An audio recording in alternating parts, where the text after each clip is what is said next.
Double rim lock with your mooses. Tim? Yes and no. We have an exciting segment called Roosterendo on the show. If you don't know, Let the kid talk. It's his first day, right? Well, you and I are pretty similar, I thought. okay, good. Then you know I'm dumb.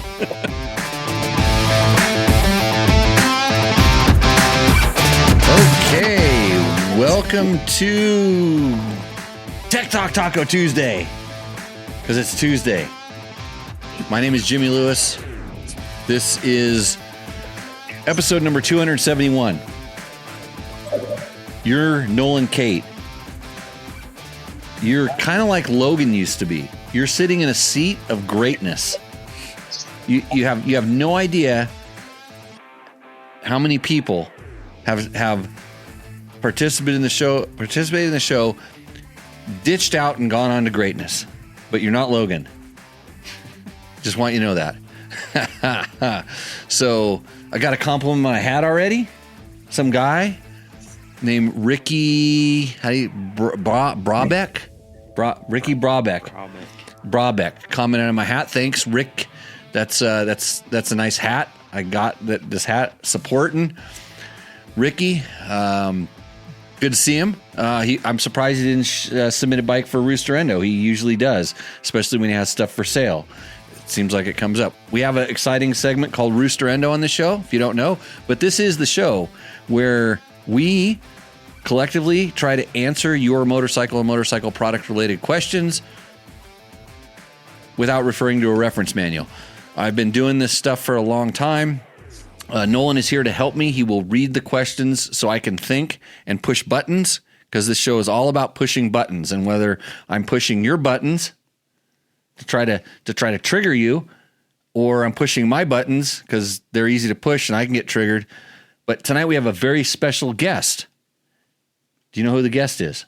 Yeah. You do? I do. Do you want to announce? Did you read his resume over there? I did not. You did not. Okay, you got to talk into that microphone like you mean it, because you're whispering at it. So just, kind of let it. I'm hoping that. Go ahead and talk into it again. I'm gonna make sure that. Hello. I can hear you. What about? How's that work now? Better? You have to say something. Hello. Okay. I can kind of hear you a little bit. Can you hear yourself? Yeah. Okay. I'm going to turn you down so you talk louder. Does that help? Yeah. Yeah, that's way better. You're in a muzzle room. Anyways, our guest on the show tonight is none other than Tim Morton of Baja Bound. Say hi, Tim. Oh, wait. I know. Here, well, I told you, you're supposed to tell me to unmute his video. Say hi, Tim. Hi, Tim. Yeah, good. Tim Morton of Baja Bound. How you doing tonight, Tim? We're doing all right. Got a lot of work to do. Let's get the show on the road. Get the show on the road. Okay, the reason I have Tim Morton on the show is because I just got back from Baja, and Tim just got back from Baja. Separate trips, separate things. And if you are ever thinking about going Baja or going on a long ride, and Tim runs a tour company called Baja Bound Moto, and he was one of the very original Baja tour guides. I remember when he stopped his job. He was working at a Chirby's at the time, and he stopped his job to become a tour guide. And I thought, what a stupid idea that is. And he probably thinks I'm right now. But he made a really good tour company, a really good living doing this. So Tim probably has. Do you have more miles than anybody in Baja, Tim? I don't know. There's a couple more, maybe Oscar, Hale. Yeah, probably. So Tim does a lot of riding down there, and why we're having an echo. I'm not sure when he talks. Did you hear a little bit of an echo? Yeah. We're going to try to get you to unecho. So, is your audio on your computer? You have to ask my boss. Okay, let me try one other thing. So, Is it? Can you hear me now? Oh, yeah. And still echoey. Yeah. Yeah. Oh, we're trying some different things on my end here. I'll keep doing that. JB Black, some guy named JB Black says it's a pronounced chair bees. Just in case anybody, it's spelled ACERBEES. BIS. I can't spell anymore. I used to be a magazine editor. I used to have to edit people's stuff. I can't even do this. So Mark Daniel says Morto Buenas Noche. He's saying hi. Yeah, we got to figure out. We got to figure out your audio a little bit here. So tell us what you've been up to, Tim. What have I been up to? Riding Baja, messing with race cars, playing with some dirt bikes, building some race bikes for guys. Attempting to learn this technology stuff, which I'm not really good at. I'm pretty surprised at what you just did this evening because I have no idea what you were doing. Wait, because you think I'm dumb, right? Well, you and I are pretty similar, I thought. Okay, good. Then you know I'm dumb. Good thing I made a living racing motorcycles, huh? And I wasn't fast enough to make a living racing them, so I decided to ride them. Yeah, that's I know how that happens. Hey, Denise Mitchell says, "Nice hat, Tim Morton." What's Tim's hat? I can't see it because he's on a little tiny small screen. There we go. Let me hold on 1 second. I got it. There we go. Electrotech. What is it's not one of my sponsors. They could be. Hey, did you go on your social medias and promote this show and tell everybody to tune in tonight? Did you do that for us? My department says yes, we did. Okay, good. Because I'm glad that you did that. Because usually you're the first guy to leave a bad comment, like when you get pissed off about some post in a forum. I've heard, but I don't do those kind of things. You don't leave bad comments, just the truth. Yeah, People don't Electrotech. Yeah, well, no, I didn't say bad. Did I say bad comments? Yeah, I did. Okay, I'm sorry. Well, you get riled up. I would just say you tend to get riled up. But anyway, so if you're out there and you're listening to this show, one of the 36 million people that are watching this show right now, because it's going to, it could break the internet. That's what scares me, is that I'm going to be responsible for breaking the internet. But if you are there and you have a question for myself, for Nolan, or for Tim Morton, who is live here to answer your question, especially about like prepping your bike or getting it ready for a long ride or a race. Don't you guys, Tim, have a 100% finishing record pretty much for your racers or something like that? How does that, you have a really good finishing record, correct? Very good. I think we started doing race rentals besides the stuff I did, came with you also at times. Not counting any of that stuff, we've done probably around 70 arrive and ride race rentals. We've had on our bikes 100% finish rate, and just recently, but not our bike, we had a DNF. So you didn't prep the bike? No, but correct. And it was kind of a few errors in a row that added up to not being able to finish at the last Baja 1000 for our rider. Yeah. And those races are just plain tough to finish these days anyways, because they're just so beat. Yeah, it's some beat up shit now. You know that. It's that's why things like Nora, we get to ride some good terrain, not just the hooped out car group shit. And man, it's definitely different back when you and I raced, or Johnny, or a lot of the guys who were, of course, before us. It's a different animal now. And for those people that don't know, Tim was my first partner in Baja. Tim talked me into going and racing in Baja, I think because I had a free motorcycle, right? Well, yeah, you got off a pretty slow bike, but it gave me a lot of opportunity to stop and talk to people along the way. But That's how you started. I tell the story. That's how you started your damn tour company. He's like, we got to put the headlight on early. I'm never going to get out of this section without in the dark. And I go, Tim, you're going to come out and there's going to be 2 hours of light. And sure enough, Tim rolled in like 30 minutes after dark. And I'm like, how did you take so long in there? Well, because he started picking up every other guy that didn't have a headlight and was like, hey, ride with me and you can use my light because we're not going to make it out of here before dark. That's how we paid for our race. Yeah, he started his tour company. Oh, wait, paid for our race.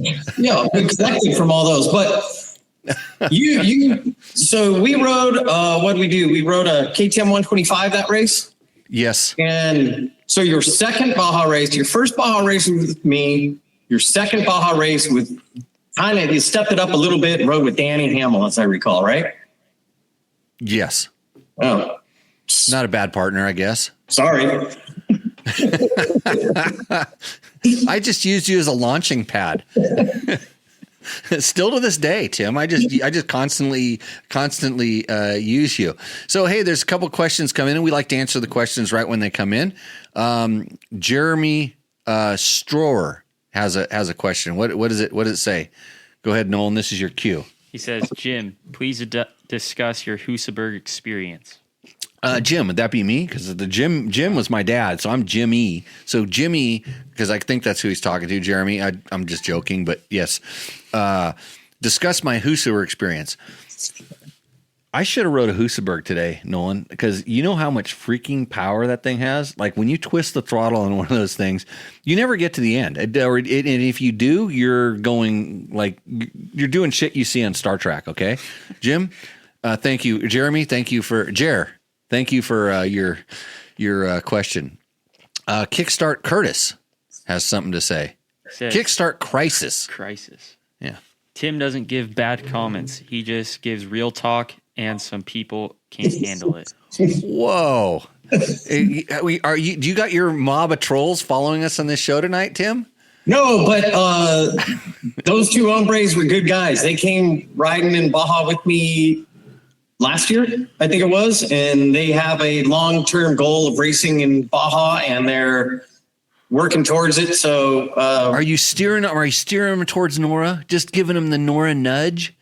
Oh, of course, but and not to toot my own stinking horn here, but like if you want to just. Like, you should just lie to people because if you want to do the Baja 1000, you might as well just lay your hands on the table, let somebody hit it with a ball peen hammer, and then just have somebody kick you in the balls a few times, and then just maybe drive over you with a truck, and then you'll kind of feel the same as after you did the Baja 1000, and you don't have to ride any of those hoops, in crap and rocks and ruts and I keep saying this all the time. Just such a Go do something fun. Go do Nora. You're going to do 6 days. You're going to do the entire peninsula. You're going to get more than 1,000 miles, and you can say, yeah, I did the Baja 1000. You can just, because nobody knows outside of our little circle of people that think it's a big deal. So that's what I said. Well, the Crisis guys are I believe they're from Colorado. We tried to throw them under the bus and show them a little bit about what it's like down there, San Felipe, some other torn up areas. And if they still have it in their blood, they're still working on it. They're getting more practice, doing some events in Colorado. But someday we'll see them. Maybe at Nora, maybe it's Cora. I'm not sure. Yeah, I mean, I understand. I mean, to do the Baja 1000, the score. Baja 1000 is a prestige thing. It's just to say, I mean, I think after you ride the course, you just realize it's like going and running an ultra marathon, something that I guess I do know something about that. It's really stupid. And everybody that you tell you did goes, that was really stupid. And I think anybody that asks you to do the Baja 1000, anybody that knows about it, go, well, that's really stupid, but at least you did it, I guess. I don't know what else you're going to get out of it except for punished. Let's see. Jeremy Stroher has another question. He says, my collection is first generation, 89 to 93. The Slinger motor, Yamaha 400F's Wish. Thanks from Crowley Lake. Okay, Jeremy. So yeah, so he has bikes that are, so mine are like hand grenades. Like his are hand grenades with the clips pulled out of them. He's talking about his Husabergs, and they're super hard to get parts for. They were, like I said, that's what these other manufacturers were shooting for. Husaberg was building these 4-strokes that were just insane. And I remember seeing one at the 1989 6 Days in Germany, of all things. And I'm like, it looked like a factory Honda 2-stroke back in the day with that low slung gas tank. And it was kind of like they were, works of art. They had to have a fuel pump to pump the gas up the carburetor and all this crazy stuff, but it was a 4-stroke. It was so cool. And they had a 350. I raced against the guy in my class, Thomas Gustafsson, was riding a Husaberg 350, and I had a XR 280 air cooled thing. What does Denise want to know? She says, to Tim and Jimmy, what is your best factory BMW story? Here we go. Tim, you want to start? I guess best would be the paychecks. It was pretty entertaining riding that bike, talking about how fast the Husabergs were. The BMW, I've never ridden really street bikes, but the BMW was insane how fast it would go. And you could hear it coming miles away, but not from the exhaust, or it would be the tire noise. And at night, I had one of those thousands we did. I thought this is the only place I could possibly get this wide open, which I was wrong. And I looked down. It was about 1 a.m. I looked down. It was a safe section, dead straight gravel road, fences both sides, no cattle. And I looked down and I took the number. I did the math later because it was those funny numbers, and kilometers. Came up with about 118. And I went and I twisted a little bit further, and all it did was lose traction and try to go faster. And I thought that's enough. We're in 8th place. We don't need to go faster. We'll slow down. Yeah. So what Tim's talking about is in 2004 or 3, somewhere around there. 4, 5, and 6, I think. 4, 5, and 6. Okay, so BMW is developing the HP2, which is kind of like a competition of the KTM 950 Super Enduro. The HP2 is a twin-cylinder, 1200cc enduro bike. Is what they like to call it. And so when I start talking about Husaberg power, we're talking about single-cylinder power. BMW, this is flat twin, parallel twin, 2-cylinder, and it had ridiculous power. But it was also quite heavy. It was a big bike, and it was a derivative of the rally bike that I raced. And so BMW, they wanted to prove this bike, and so they sent us down to Baja to race it, and we actually called it the Baja Boxer. And we had shirts made, and we had and nobody knew that this was an official BMW project. We just pretended like we made it in our garage. And since I had been a rally guy, and I knew they figured that I worked with some guys, maybe the HPN guys or something, and we built this kind of crazy thing. We raced it in the Baja 1000 in Vegas to Reno that year without telling anybody what it was, and people would come and look at it, and it was kind of hand built, and the plastic was rapid printed, and it was kind of wild, the whole backstory behind it, to keep it kind of undercover. And we were, they were sending us different frames to test, and so the first year we rode a full production version. It was basically it was off the production line, the way the bike was going to be sold, but it was it black? Was it black back then, Tim? Well, in 2004, I think the first 2, maybe 3 races, Vegas to Reno 1000, I think. You and Dave rode it at Vegas to Reno. I rode it with Todd Shakwa. Oh, with Todd? In Vegas to Reno, yeah. And then the 1000, I think, was you and I and Jonah, or you and I and Dave. I don't really remember. But I think you had put an XR400 rear fender white on it, and you painted it black. And you put a YZ front fender on it and painted it black. and I don't remember. I think everything that said BMW was painted over. Right. Yeah. So we put fenders on it because the fenders were that rapid prototype stuff, and they would break off. They were it looked more like a beak than a fender the way it was, and they weren't. I mean, I hadn't seen the full production one, but yeah, it had just the Naturbis fender on the front, but the interesting thing was we needed to have good headlights on it, and so we said, hey, can we put good headlights on it? We're going to weld in the frame, and like, yeah, it shouldn't be a problem as long as you know how to do. So we welded a headlight bracket on the frame and put a twin headlight on it. And because of that, we had to relocate the key. And so we moved the key from its original position over to a different spot. And that alarms there's a security feature in that key ring. So the key has a code in it, and it goes in the key ring, and it reads the code. It says, okay, but if that key ring moves too far away from the ECU, it also triggers a code and only allows it to start a certain amount of times. And so that certain amount of times ended in San Ignacio.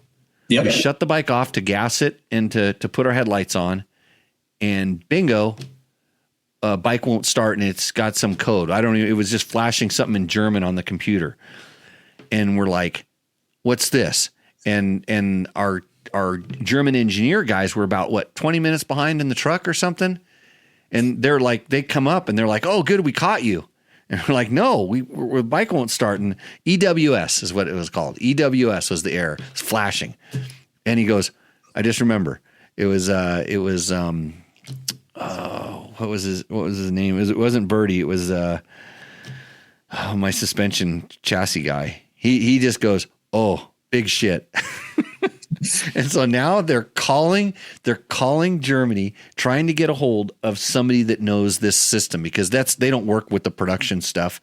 That much. They usually were with race bikes, but this was full production stuff. And they're like, I don't know, EWS. And then they're like, what did you do? And we told everything. And they're like, we disconnect the battery, connect it, and we're just bleeding time. We probably spent an hour and a half there? No more than that. No, it was hours and hours, because you were going to give me the bike. I was further down, and by the time you sat phoned me and said, okay, we're on the road again, I had given it hours, and I said I was 10 minutes away from my first beer. So we were, so anyways, the Germans go, it'll never run again. It's you've had too many key cycles. It needs to be reset by a BMW dealer. And we're like, well, what do we do? And they're like, you have to replace the entire wiring harness. And we actually had a production, a regular standard GS 1200 there. And the German guys goes, okay, we'll do it. And so they basically took the frame off of the motor, pulled the wiring harness off of this other bike, stripped it out. Same thing with our bike, put it on there. We turned the key on, started the bike. They wired the key on, and they said, don't stall, don't turn it off. It may never start again. Go. And so I rode off into the darkness. And we finished. Did you ever stall it?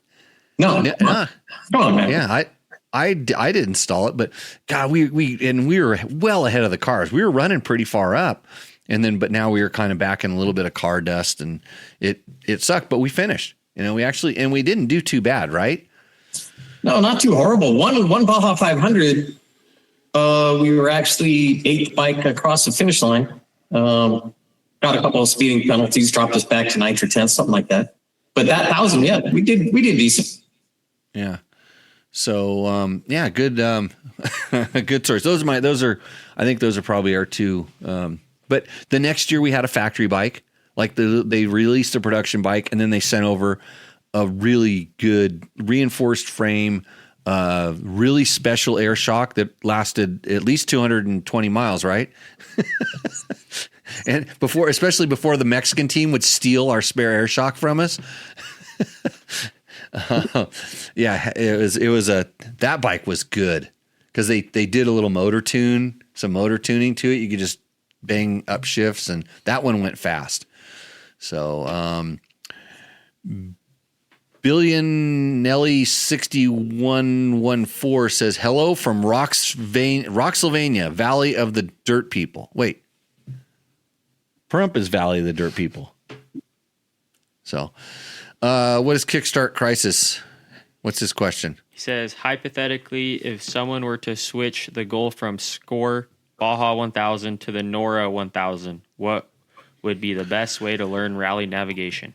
Sign up this year before the end of February, and you will get a free rally training class by yours truly. I'm actually giving. We're gonna do the online rally training course for anybody that signs up for Nora. Rally navigation is not that difficult. Have you done it yet? Have you done any true nav, or you just goofed around? Just messed around. You've seen us do it. You rode with me a whole day. Yeah. And learned it, but it's really not that hard. It's like kind of like a glorified dual sport ride. I hate to make it seem that easy. There's a lot of technique and training but just to do the navigation, to learn what you need to do to finish the Nora is nothing. The first day will be a struggle. The second day you'll come to grips with it, and by the third day you're going to go, hey, this is actually pretty cool. And I don't know I would say 85% of the people that try rally navigation really start to enjoy it. And Tim, my buddy Tim over here, has also done some rally. You did Nevada rallies. I did the Nevada rally. What was that, 95? That was full road book. And I thought I had it dialed on the first day. And I saw some guy go in the opposite direction. I said, that guy don't know shit, because I know where I'm going. And that was Bruce Ogilvy. And I got really lost. And at the end of the day, Johnny said, you should know better. Just follow Bruce. And he was right. Yeah. I mean, we'd been practicing, it was, there's a lot of, and then it's just like anything. You just practice it a little bit. And even with, if you do enter Nora early, we're going to give you a free subscription to Rally Navigator is another thing. So you can make your own road books. You can literally if you take the time to actually go in and make a road book, you're going to do Nora, Nolan? When is it? I don't know. End of March, end of April, beginning of May. Yeah. I don't know. Yeah, you should probably talk to Johnny about that. You should talk to your sponsor. You should borrow one of Preston's training bikes. Actually, you don't even need that. Just to have that bike you're riding today. Just slap. You saw what I was riding today. Yeah. I was riding a bike that a friend of mine is going to buy for me and take and go with Tim. He's going to sign up for Tim's program. He's a friend from Hawaii, and he's going to go do Nora. And he's just doing turnkey package. It's gonna be pretty cool. So, but yeah, I'll sponsor you. I'll pull another one of those things out there. You can ride. We'll paint it red. I don't care. Get some gas plastic for it and call it a Honda. I don't know. But actually, I'm trying to think if I have. You know what? You should talk to Honda and see if you can race the Transalp. Race a twin cylinder bike. Race a Transalp in it. Race a Transalp. Why not? It's not that. There's nothing that's that hard on a Transalp. A guy in a Ducati 990 finished second a couple years ago. Some kid named Alexander Smith. He might be related to no other Malcolm Smith. So, but you could do it. You're almost related to Johnny Campbell, so it should work in your favor, I would think. What does Mark Daniels want to say? He says, I remember waiting for our Motoing of San Ignacio, and everyone thought it was a TT coming down the highway. Yeah, that's what Tim is talking about, like what it sounded like. Flat twins have a really cool sound to them. It's like a drone. It's just a deep kind of droning sound, which is really cool. So yeah. Let's see, what else do we got going here? I've jacked my screen up there. So Tim, I got a question for you. We got it. Nope. We got to go to the boards. The information there. What does Rich Barrow say? What is your favorite Bruce Ogilvy story? Starting with Tim. No, starting with Jimmy. Oh, you really? Okay. Do I have a Bruce Ogilvy? So when I met Bruce, I was working as a test rider, probably for Dirt Bike magazine, and I was a squirrel. So I was younger than you, and just a hyperactive kid, just wanted to ride bikes, and I had a feel for bikes. I understand how to do it, but like, you know, when I was doing photos, I was always goon riding and messing around. So Bruce thought I was an idiot, and he was right, but he thought that for like a long time. He's like, this kid's just a squirrel. And then I went out to a district enduro, and Bruce is there with Peter Postel and Grant Plansky and a couple other, District 37 enduro guys. And I kind of came to the finish, and I don't even know how to add up my score on the scorecard of an enduro, because you have to, like, it involves math and time keeping. And I kind of taught myself how to time keep. So, but I didn't know how to add up the scorecard at the end of the day. So I cruised up to the group of guys that I knew. Rick Daniels there, a couple guys. These are the good guys. I knew who they were. And I cruised up with my card, because I'm like, hey, like, because I know they were all counting all their cards, and I'm like, how did I do? And I showed them my card. And when they started looking at it, because they knew where the big time drops were, like where you lose your time. The first thing they saw is I burnt the very first check, which was, according to the club, impossible to burn. And burn a check in enduro means you rode too fast to get there. But they set a speed that nobody could go, evidently. It was kind of around this kind of motocrossy track thing in the desert. And they told you it's an ISD type qualifier, go as fast as you can. And I didn't care about enduros. I wanted to go do ISD. So I turned the throttle, and I burnt the freaking check. And they're like, you burnt the first check. You're an idiot. Like, why'd you burn that? You just, because you come in, you could see that you're early. And I'm like, well, they said it was fast as possible. And they started looking in. I was like, well, he zeroed that one. And then they're like, they're all looking at me like, you just won this enduro. And I'm like, huh? So, yeah, that was my, that was my sort of story. And Bruce was kind of standing right there, and he's thinking, "You stupid kid." But that even carried on to, I was doing well at races and stuff. And I wasn't like, Bruce really took guys that were a little more mature, a little more responsible. And then he had to, because I was a journalist, he had to offer me a factory ride on an XR628 at the Nevada Rally. But that was the year they did all this training and practice, because they really wanted to do well. And unlike all the other journalists that they offered this thing to, I went to all the trainings and practice, and I made a road book and did all the things that Bruce made the whole factory team do, which was Johnny Campbell, Jeff Capt, I think Charles Halcomb was on the team at the time. There was, a lot of really good, Chuck Miller, a lot of really good guys. And I learned a ton from him. But after that, he kind of realized, oh, okay, yeah, this kid, he just acts like a squirrel. So, okay, it's up to you, Tim. What's your? Well, I got kind of a couple. Bruce, I don't know if it was just me, but he was few words, and it worked for Johnny and Dave and Jamie when they their last race for getting on a Team Honda bike. They raced a CR 250, right?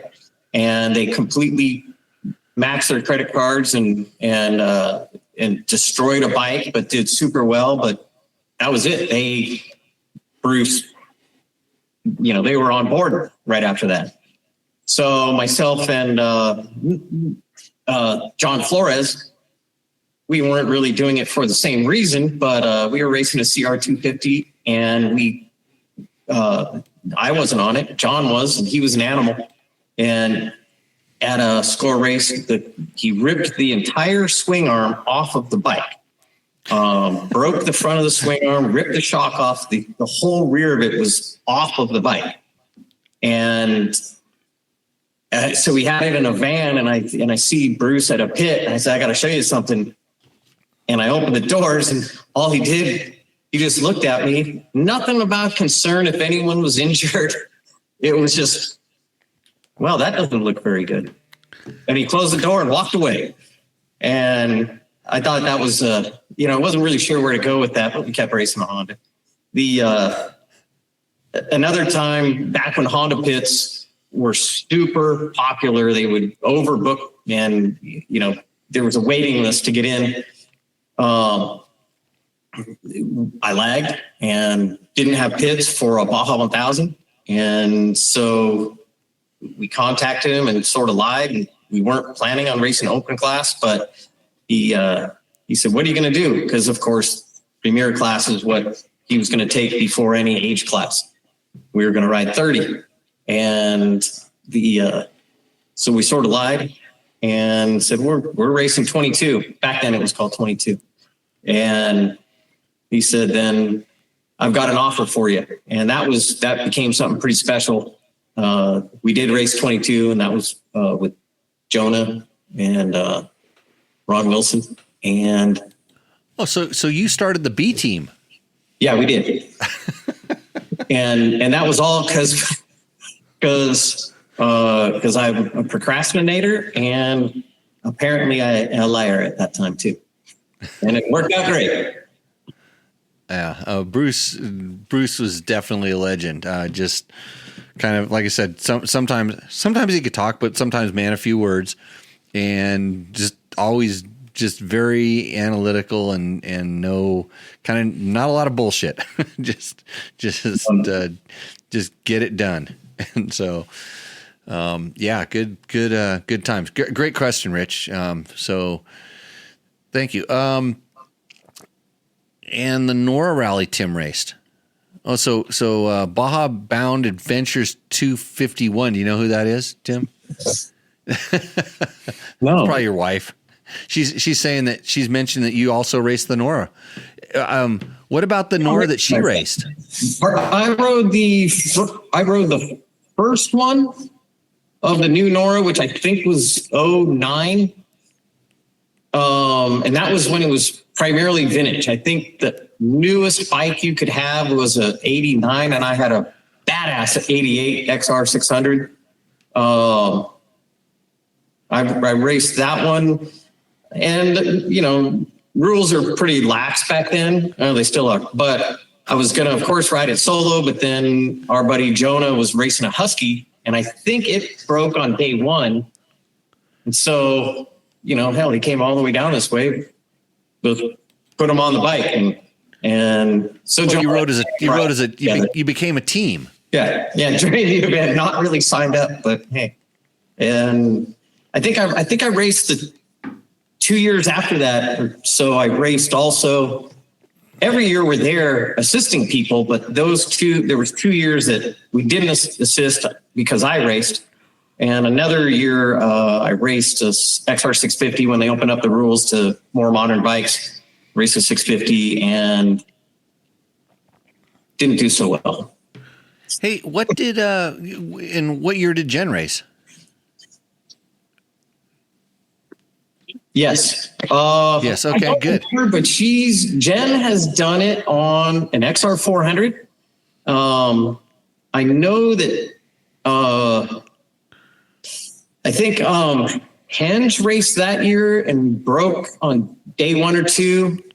Ricky Johnson raced and won on an XR. Jen rode an XR 400, and actually for, if we really got down to having a Stella is a tracking device, and they accumulate penalties through the Stella. If there were actually honest penalties given out that year, Jen would have done better than 5th overall, because I think, she paid attention to when there were speed limits and things like that. But she rode it the whole way on her XR. She still tells stories I've heard way too many times. It was 2016, by the way, and don't ask me how I know. It was 16? Yeah. Thanks for keeping track.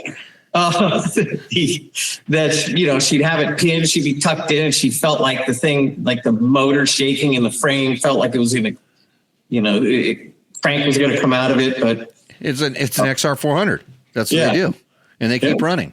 Yeah, and she said she'd be pinned down these roads, just tucked in, and someone on a big bike, a KX500 or XR 650, would just right by. And she also did it in a buggy. You can tell me what year it was, Jimmy. I don't know. Oh, she did it in a buggy, a single seat buggy too. Oh, I'm sure I'll have that information to me shortly. I got fact checkers, you know, my whole staff over here. See all my staff over there? Yeah. They look like busy bees. They're probably just downloading porn on the internet or something. But yeah, so, we'll get right on that stuff. Hey, so I kind of want to, and that was in 2018, Tim, by the way, just so you know. Thanks. And if you're watching our, let me know when my answer is. Yeah, if you're watching our chat, you'll see the same information that I'm getting.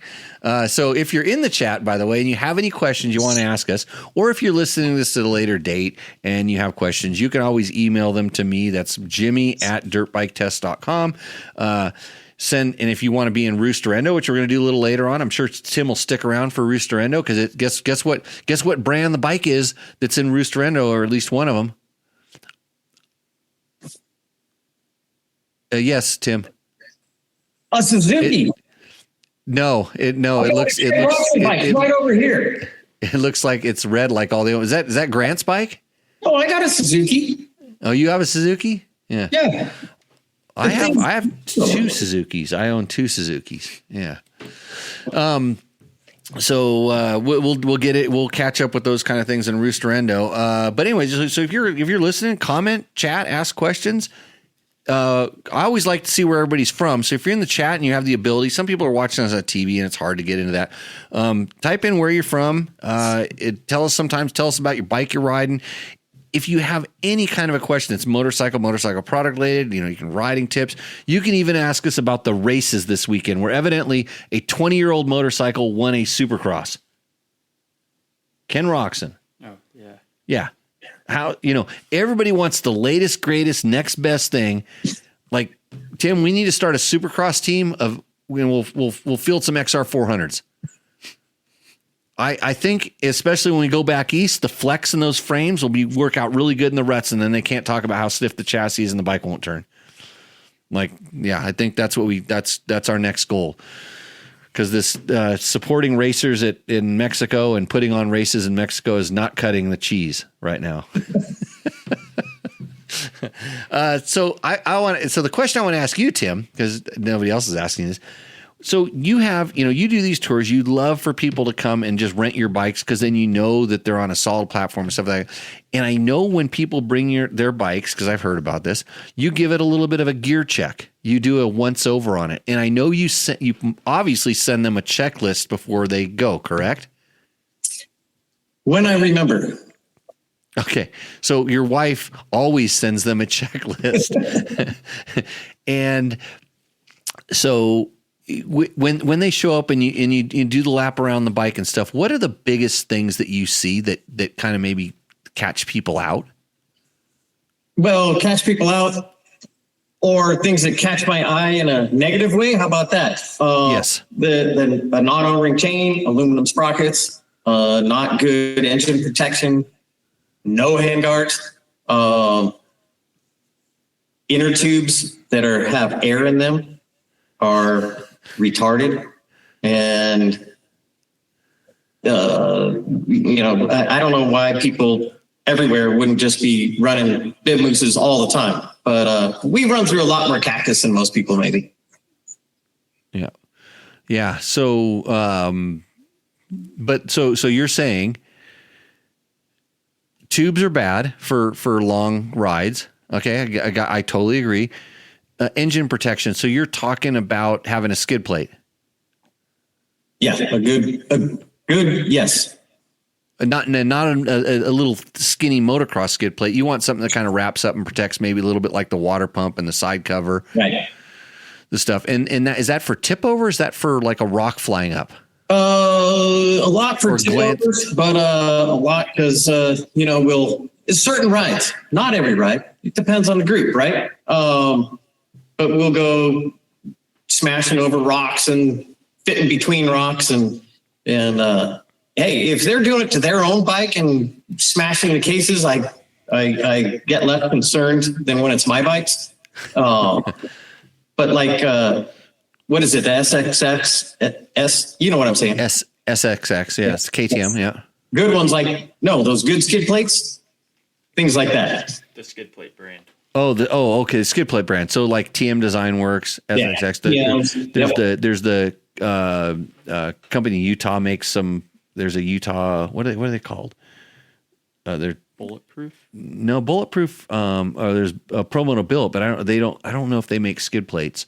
There's one that makes aluminum ones. That are kind of heavy duty. I'm not a big fan of aluminum skid plates. So, but what I am a big fan of, and I haven't mentioned this yet tonight, amazingly, is Yamaha. What are you laughing at? Hold on a second here. You're laughing at me because I'm going to do sponsor reads. No? Okay. You're wearing your JCR Honda hat. You're doing good over there. I like Yamaha because Yamaha sponsors our podcast and Yamaha makes really, really fun bikes. You can have one of those because you've gone riding with me before. That sticker, by the way. Yeah, you can have a sticker, little boy.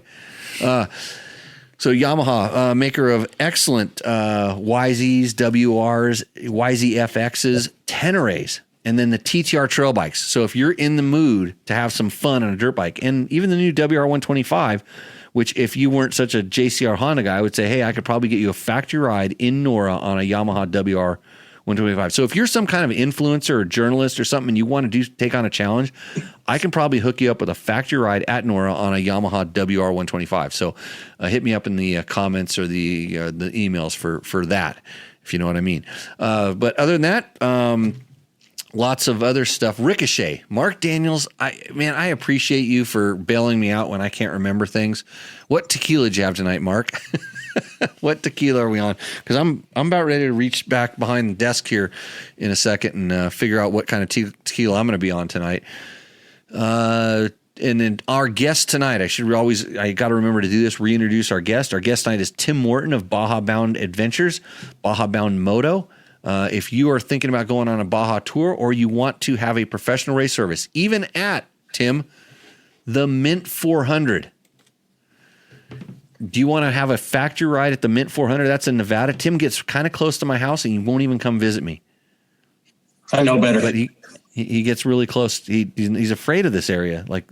Because I think he'll like it. It's nice out here, right? Yeah. Yeah.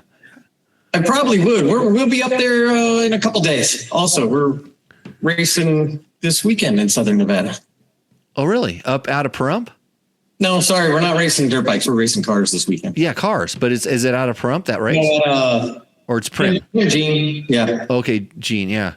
So that's okay. You can do cars. I know Ricky Brabeck does cars now. Which hand is this? See, I got it right over. Where's the guy? Over there. I've got my Yamaha. Oh, you got a Yamaha. What Yamaha you got? 125.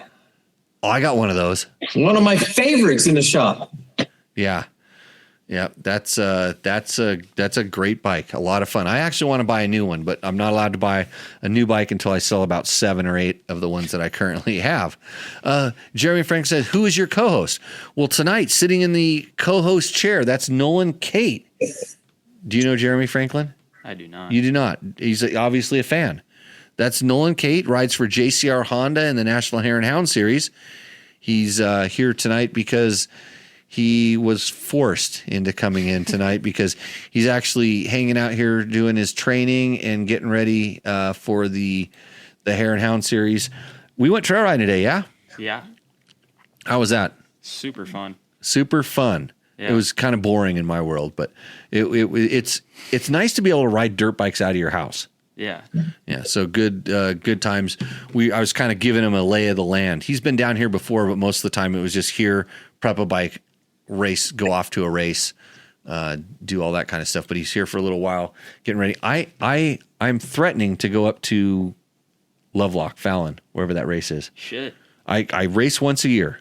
And I think I haven't done a point-to-point desert race in a while, so you never know. Race. It might be a good race. It might be my race. I wonder if I could get better than third in the girls' class. Hey, for Nolan, what's his highest overall finish at a national so far? I got 6th overall last year on 250. Second pro 250 last year, 6th overall. Yeah. So he's learning, he's getting faster. Mark Daniels has Milagro. He's replying to himself. He has Milagro. Denise Mitchell has a question. What bib moose do you prefer for Baja and why? I think this is to Tim Morton. I'll answer too. You answer first. So I would run, and I have run almost any brand of bib moose that you've ever heard of in Baja because, and this is important, I know how to install them. I know how to lube them, and I can tell when something is starting to go wrong, so I stop riding on them or I curtail my riding. Now, I know Tim's a lot more particular about this, but the ones that I use over and over again have been the Nitro Mooses. And I've done a lot of development on Nitro Moose. I've tried a lot of different kinds of Nitro Moose. In fact, the last time I went down there, I had some prototype stuff on my bike, and I was blown away by what it did. I didn't expect it to go as long as it did, and it could continue. And it was used when I started, which was kind of a risk, but I trust the stuff, and I had a backup plan if something was going to go wrong. So, but anyhow, I'm not super specific, but I've had really good luck with Nitro Mooses. I've had really good luck with Michelin. Because those are the two main ones that I have used. So, Tim, take it away. Well, I know you and I have got into this before. I'm a Michelin fan. I like the Dunlops also, but the weight is a bit different. Dunlops are substantially heavier. They also are a little bit tougher for at least me to get. The Nitros are, we've had some interesting stuff happen with Nitros. We did learn something on a ride. It might've been last year that a guy showed up with Nitros that were definitely worn out before a 1,500 mile ride. And he didn't want to have anything to do with us putting brand new Michelins in his bike before we left here. And I was pretty impressed that they made it pretty much the whole way. If it was a Michelin and it was worn out, it would have been wasted by the end of day 2. And they wear out differently. Absolutely. The Michelins disintegrate. The Nitros get smaller in, the circumference, I guess you'd say. They shrink, yeah. And but it's like they have a condom over. It's like a sausage, right? So it shrinks, but it doesn't disintegrate.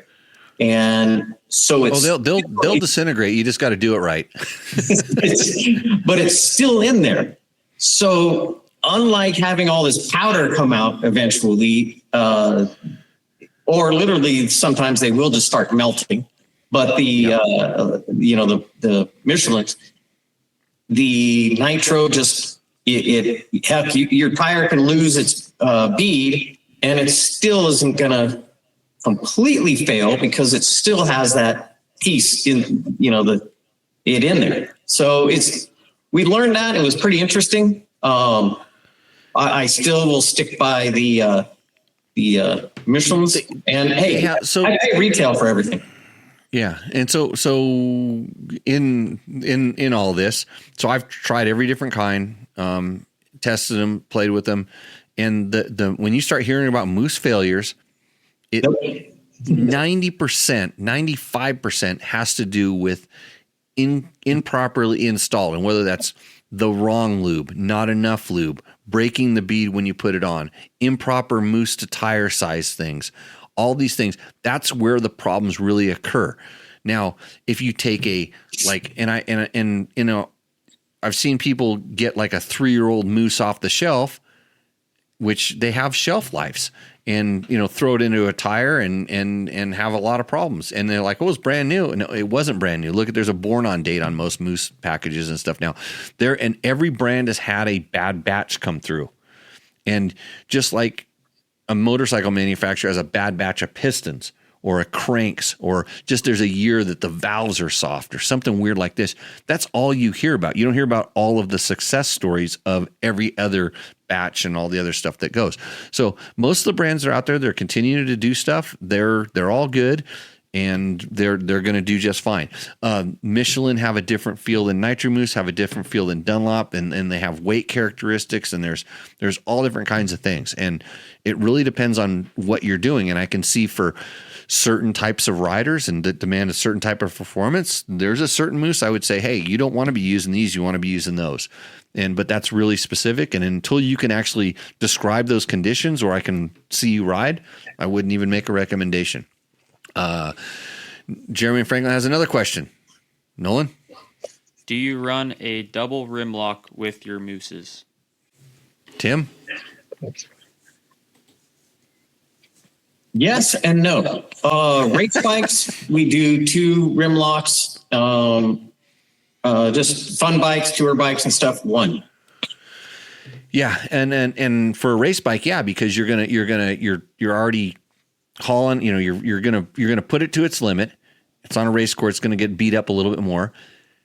It helps balance the wheel, which is kind of important with a moose. If you have an out of balance wheel, it's gonna adversely affect a certain portion of the wheel. And then if something does happen, the tire is going to be less prone to coming off the rim. Those rim locks are going to grip it and help it work out. I run a lot of times no rim lock on a moose for the same reason of balance, but also because I know I'm not going to be putting that kind of a stress on it. If I were doing, desert Baja off-road racing, yes, I would. And I was really serious about my racing, I would put 2 rim locks on it. If I go to this race we're talking about, I will have 1 rim lock on my Nitro Moose on my Pirelli tire. Thanks to all the people that support me when I decide to go out racing. And the screen up behind me, it flashes all these companies on there. Those are great companies that make really good stuff. They help out Dirt Bike Test. So from our original sponsor, DDC, Delaney Drive Components, chain wheels and sprockets, all the way down to Trail Tech and Bulletproof Designs and, who else is flashing on the screen? But Climb. How did my Climb gear look today? Oh, look good. Look good. Your Fly gear looked good too. Okay, so I just want to throw that out there. Fly, not a sponsor of the show, but Climb definitely helps out the Jimmy Lewis program, short for Jimbo. On the big mooses and rim locks. Yes. In the front, we were talking about rim locks. Rear, front. Do you run any rim locks ever in the front? Because we never do at all. I usually do. I usually have a front rim lock on, and in all honesty, it's more for mounting the moose. The rim lock actually acts as a catch and makes it easier to hold on there. But then again, same thing. If you do wear it out to the point where there's some sort of failure, and I've only had 1 front moose failure in all of my time of riding and testing. And it was actually probably because of the rim lock, because it was in there for a long time, and that weight of that rim lock was throwing it off, and did a lot of highway. Yeah, but I don't think you really need them on the front. So, and the other thing about having a rim lock, if you do have to go back to a tube, like you're going to have a failure and you're carrying a spare tube or something like that, it's always nice to have the rim lock if you're going to throw a tube back into that sucker as well. So, the problems are pretty small, few and far between. Okay. Jeremy, thanks for asking those questions. If you guys in the chat have more questions, hey, Mark, just so you know, tonight my tequila is Grand Mayan. This is a silver tequila, triple distilled. It's in a very beautiful bottle, as you can see in the screen. If you're listening on the podcast platforms, you're not going to get to see this beautiful bottle I was just displaying on the screen. But again, thanks to my boss who called in and dropped a couple she didn't know she was calling live into the show, and she dropped a couple F-bombs on us. It's at the intro of last week's episode. I beeped it out though because I didn't want to get banned on the YouTubes. Hey Tim, we've got we'll go straight to Roosterendo. I'm going to go to Roosterendo right now. Is that good with you? Can we do that? Roosterendo? Let's do it. Roosterendo brought to you by Taco Moto. I didn't bring out Taco Moto when they're one of the things. Oh, Fast Company flex handlebars. The best. They're really good. Us guys have been riding for a long time and logged a lot of miles. We all run Fast Company flex handlebars, especially when not me, but everybody else isn't sponsored by something else. Because every other guy that I know some guy that rode my bike, and he's like, "Man, those bars are really good." He was like, kind of thinking he wanted to have some of those bars. Some guy I rode with the other day. You know which guy I'm talking about? Some guy. Yeah. He's got some wrists like mine. Yeah. Anyways, if your wrists are giving you the thumbs down sign while you're riding, you can get some flex handlebars and you can kind of ride multiple days and you don't even know. Fast Company, made in the USA, made in Utah, and check out their spoke wrenches and some of their little factory little tidbits for your motorcycle. But Roosterendo is brought to you by Taco Moto. That's tacomoto.co. Taco Mike loves this segment. He likes to have us talk about other people's motorcycles, and this is a segment, and you can join in. And the submissions tonight, one came without a photo, and then I called it up because I'm like, oh, we got one. I called up and I'm like, no photo. And to the last minute, the guy sent me a photo, and 2 minutes after that, somebody else sent me a Roosterendo submission. So we have some tonight. Our very first one, I'm going to call up the screen here. If you're listening online, we're going to do our best to describe it. This is Brian's bike, and Brian, I'm going to try to find his email. I probably should have done some homework before I can search it here real quick. This is where you got to bail me out. This is where you would just start talking and just kind of it's called bridging the gap. It's when the co-host starts talking. So just, say something interesting to the folks. I'm going to put you on screen. This is where you do what we call a monologue in the podcasting world. Logan never did a monologue, but you don't know. I don't know how to do this. Why don't you introduce yourself? My name's Nolan. That's Cate. good. That's good. It's like your Tinder profile or whatever you want to call it. Hold on a second. I'm still typing. I live in Kalispell, Montana. Okay, it's good. Yeah. I'm a professional motorcycle racer. You go with it. Go down that road. Yeah. Yeah, I race for JCR Honda. Right. You can list off your sponsors. That'll blow a few seconds. Keep going. I still haven't even started typing the search for. Keep going. Come on. It's Roost. Hey, Nolan, were you originally from San Clemente area? Yeah. My parents lived there their whole childhood, and then we moved to Montana when I was like 5. Okay, so I found it. You're off the hook. You're not off the hook, trust me. But okay, so this is from Brian. I don't know Brian's name. This is his submission for Roosterendo. And so you know how Roosterendo works, Nolan. Do you understand this game? No, I haven't done this. So you send a picture of your motorcycle in, and you do a description of it. You tell us something about your motorcycle. And then we will talk about it, and we will decide at the end of the segment whether this motorcycle roosts or endos. Roost is good, endo is bad, kind of like when you're riding. Okay.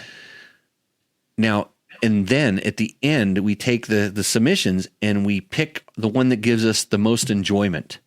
And it doesn't matter whether it roosts or endo. It's the one that we enjoy talking about the most, the one that myself, and if I allow my guest to have an opinion or my co-host to have an opinion, I might allow that. Maybe the chat can even come in and help me decide. So this is, and I knew nobody would know what this is. If you know what it is, you should have put it up in the chat already. But I'll tell you right now, Mark Daniels had the Raposa Grand Mayan. Yeah, how was it? And then everybody's telling you to speak up. Yeah, talk a little bit louder. I'll try to bump your mic a little bit. See how that works over there. But I'll fix it in post. That's a technical term for some stuff I do over there in that corner. Post. Thanks, Mark. Okay, so I don't know if anybody guessed what this is. This is a Fantic. Have you heard of a Fantic? Yeah. Yeah, you have. Yeah. Oh, it's a Fantic 305 trials bike. It's all stock except for the hand guards, and it has a forward kickstart and original tires. He said, I thought you would get a kick out of this for Rooster Vendo. A friend of mine has passed away. I'm sorry. And is selling the bikes for his family. He may keep this one for himself. And he says, P.S. I've already won Rooster Endo. But the fact that he was honest about it, because I never remember, that's a good thing. But this is a very cherry looking vintage bike. It's funny because I kind of want to see the other side, I don't know why. I want to see the pipe and stuff like that. But yeah, Fantic 305 trials bike. I do remember these because there was something about them that was kind of revolutionary, and I don't remember what exactly it was. But yeah, I'm going to give that Roost just for clean. But then again, I'm going to go Endo because it's taken in front of a garage. You're looking down on the motorcycle. I don't know why people always want to shoot a photo. Like, get down and square up. Have you ever seen a brochure photo of a motorcycle where it's shot like on top of it? Mm-mm. No. People, like, get down on your knees and take a picture of the damn motorcycle and show it for all its glory. Like, anybody can walk up and look at a motorcycle like that, but they want to see it from like angles. So he did go kind of 3/4 rear. The light looks pretty decent. So most people would probably take it on the other side where it's like backlit and the shadows are horrible and all. Like, nobody knows what I'm talking about. They think I'm a freaking freak. So, yeah. Tim, anything? Yes. Ditch the uni sticker on it. That bike is cool as shit right there. That's a classic. And look at the lines of it looks like one piece. The line of the tank, side panel, seat, rear fender. Is that all one piece? I don't know, but that bike's cool as shit right there. Yeah. I remember there was something when that thing came out, there was something kind of revolutionary about it. It looked pretty good, but I'm not totally down with trials bikes, but are shifters usually like a foot away from the foot peg on trials bikes? They're generally up high because you're going to do all these crazy movements with your feet and you don't want to touch that shifter. So you usually have to take your foot off the foot peg and it's either really far forward or kind of up high in order to shift, because it's not like you're you're never really shifting. You pick a gear and you do something. If you have to take a downshift, you usually kind of almost come to a stop, click, one way or the other, whatever you do. By the way, if you want to watch YouTube videos, watch World Trials or Stadium Indoor Trials just to be blown away by motorcycle skills. Turn off the stinking Willy boys going through the streets of Philadelphia. Like, just ditch that shit. Don't watch the Yamaha Blue Crew racing up and down the streets of Santa Monica, California, ditching, it's the black and blue boys ditching the black and blue. Just ditch that stuff. Watch trials, kids. Don't let them watch High Speed Pursuits. Make them watch trials and say that's what you want to do, and then buy them an O-set, which is now owned by Triumph, by the way. Triumph makes some really cool little bikes. So enough of a rant. I'll go back to your regularly scheduled program. Logan. You talk as much as Logan, so that's why I refer to you as Logan. Logan too. You couldn't even tell anybody about yourself. How are you going to get sponsors? You got to.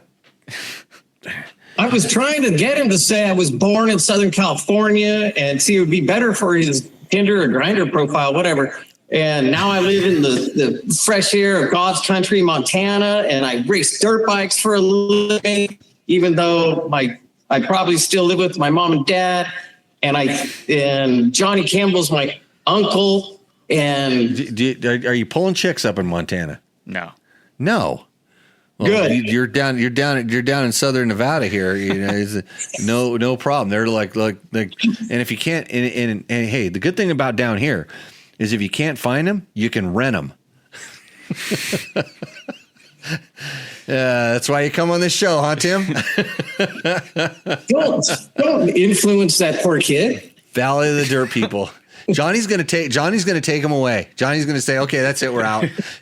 So it's don't the Jimbo program it's different for everybody. So don't judge.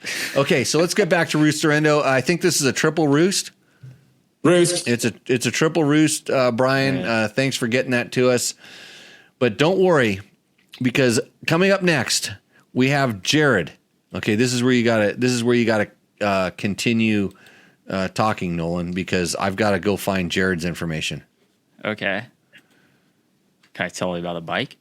Yeah, tell us about that bike. Oh no, you can't. No, you're supposed to talk about yourself.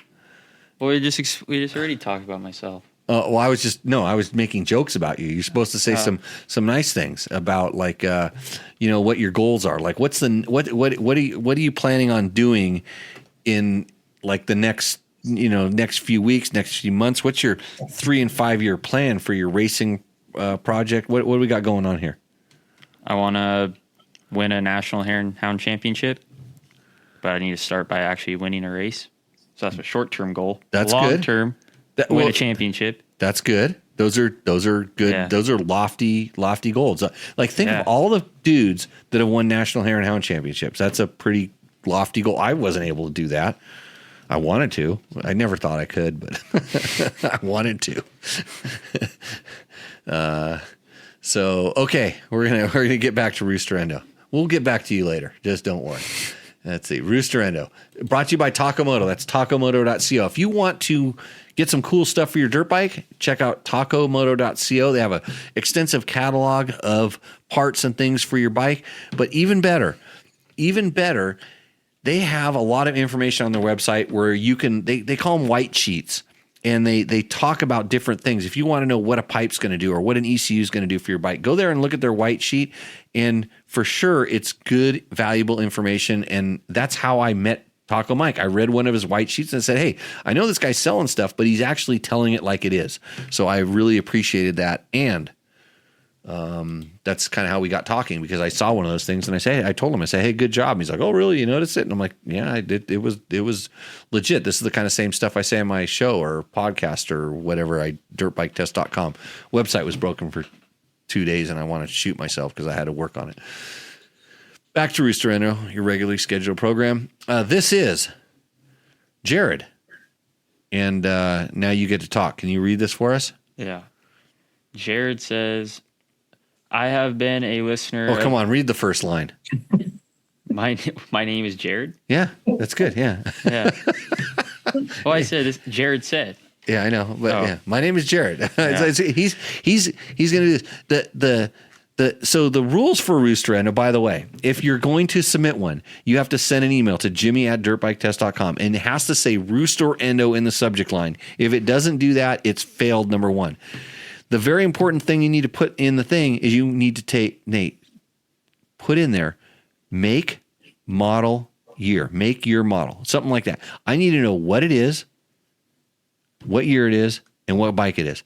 I mean, I can usually tell, but we're going to see if he did that, because right now I'm looking through here just quickly and I'm confused because is that a Yamaha?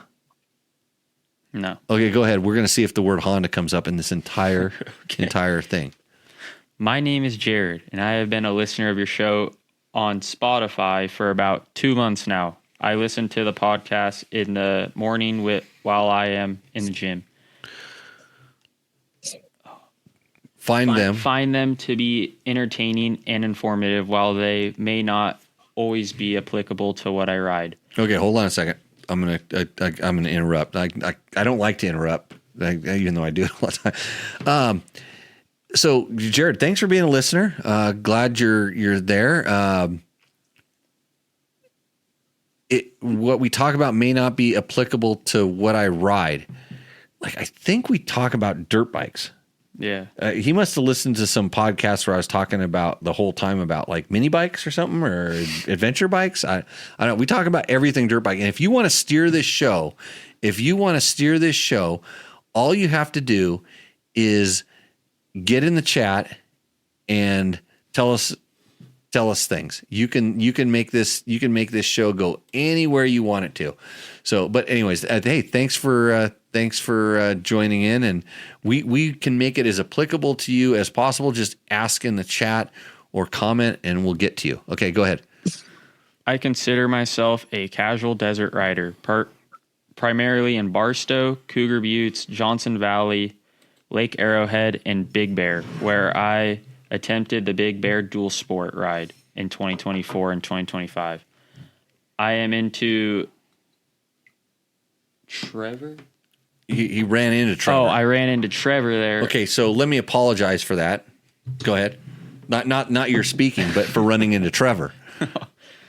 Trevor probably ran into him. Did you see Trevor in his KLX 300 video? Yeah, that's crazy. Like running into guys? Yeah. And actually, he was way too polite. But go ahead. I stopped and talked to him in the Lake Arrowhead when he called it a day after the lake was held together. The bike. Oh, the bike was held together with JB Weld and Vice Grip. Nice going, Trevor.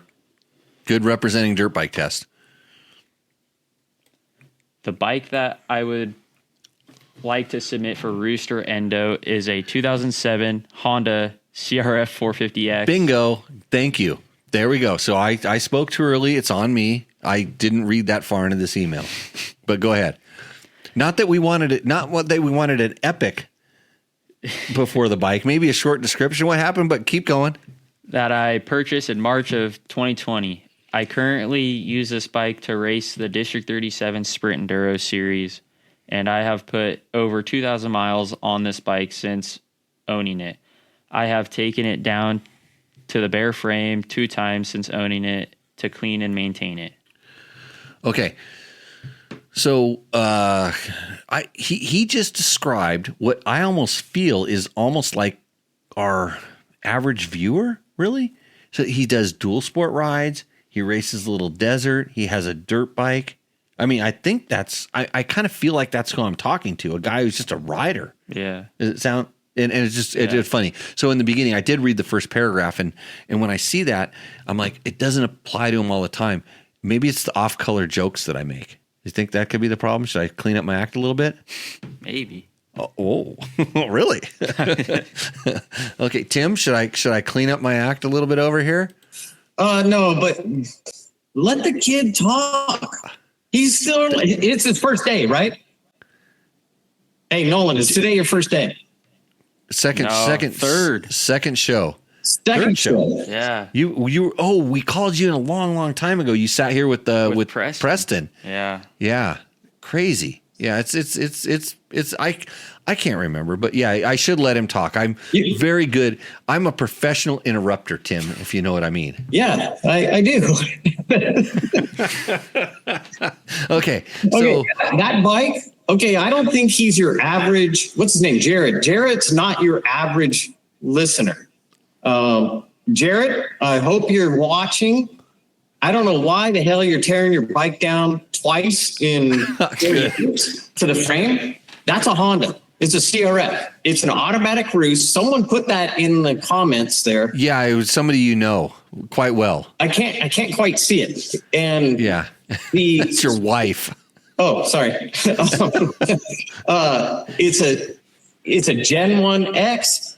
It's got a quality skid plate like I was talking about. It's got some wraparound handguards, which is good. We don't have to work on as much shit on the trail, even though I don't personally, I can't use wraparounds. It's got likely some good suspension on it. Hopefully not just stickers. He's got a Enduro Engineering shark fin on it. It might have a license plate on that thing too. It's hard to tell. He says he rode a dual sport ride, so I mean, I imagine that's his dual sport bike as well. It's got a Baja Designs headlight, hopefully not an Amazon Ching Chong one. That bike it's got some radiator guards. It might have an aftermarket seat on it. It looks thicker. Tim would know. Like he is a connoisseur of Gen 1Xs, and I'm agreeing with everything. Yeah, I'm interrupting you too, but I'm agreeing with everything. Hey, Jared, you want to sell it?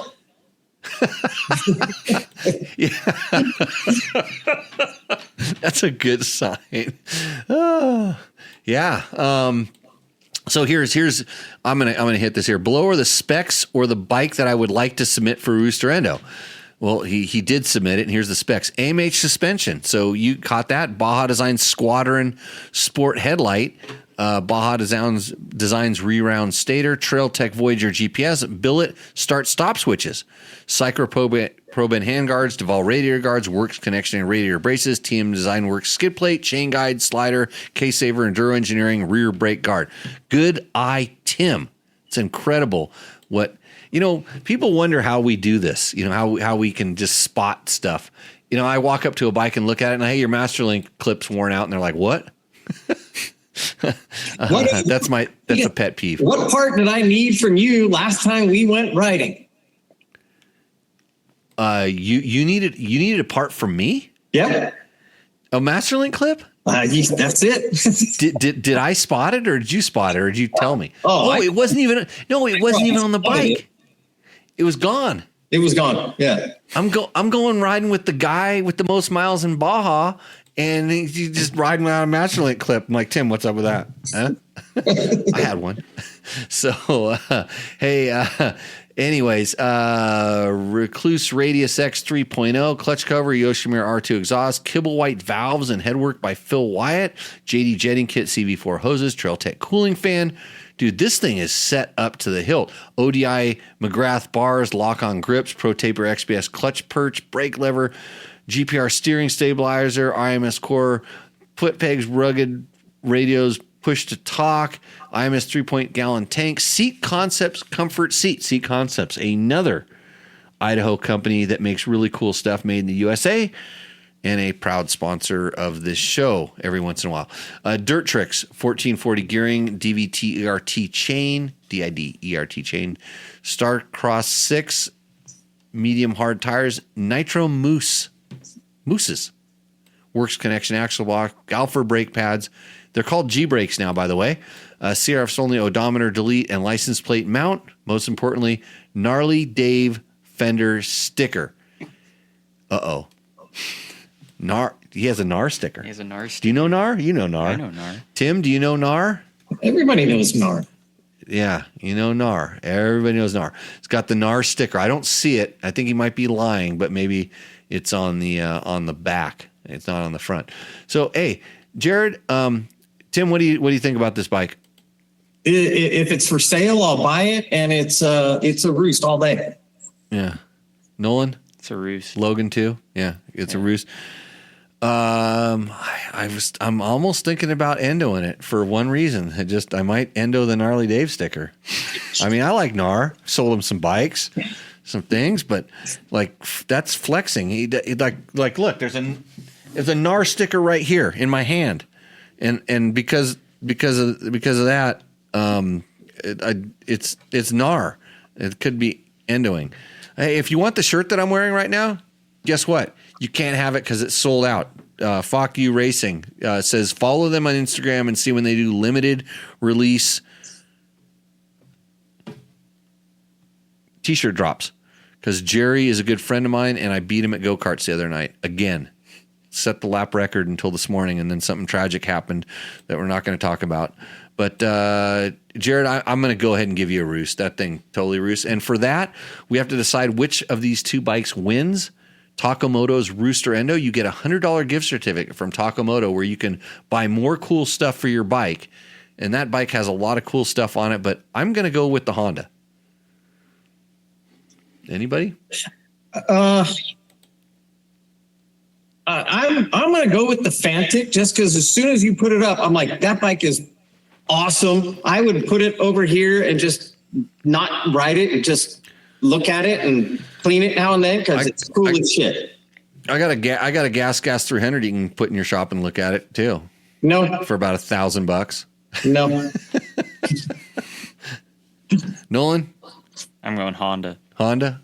Yeah. Let's see what the chat says. I'm going to scroll over my chat here and see what it says. Honda's a definite roost. It's on the fender, not on top-down photos. Hey, that's the thing is he actually shot a nice. He's still a little high, like a little lower angle there. And Jared, that's Jared? He's in the chat. He wins. He wins for being in the chat. That's super cool. So, Jared, send me back another email. Reply to the email. Jeremy Franklin says you win too, and I will get you hooked up with Taco Mike, and they will take care of you down there at Takamoto. So go to Takamoto and buy some cool stuff. $100 will get you started for sure. Doug Derby says, someone who talks like I do. Ching Wong Wrong Light Kit. Tim's second favorite bike is what it's called, and Jared says it's Arizona plated. So he's got a slip and a wheelie in there. That's really good. I love it when people are sticking it to California. And Jared Lee says when you talk about it says something when you talk about a ton of KTMs. I guess I gave him shit and I don't even realize it. So that's the winner of Rooster Endo, by the way. So Tim, we talked about the things that you see on bikes that you don't like.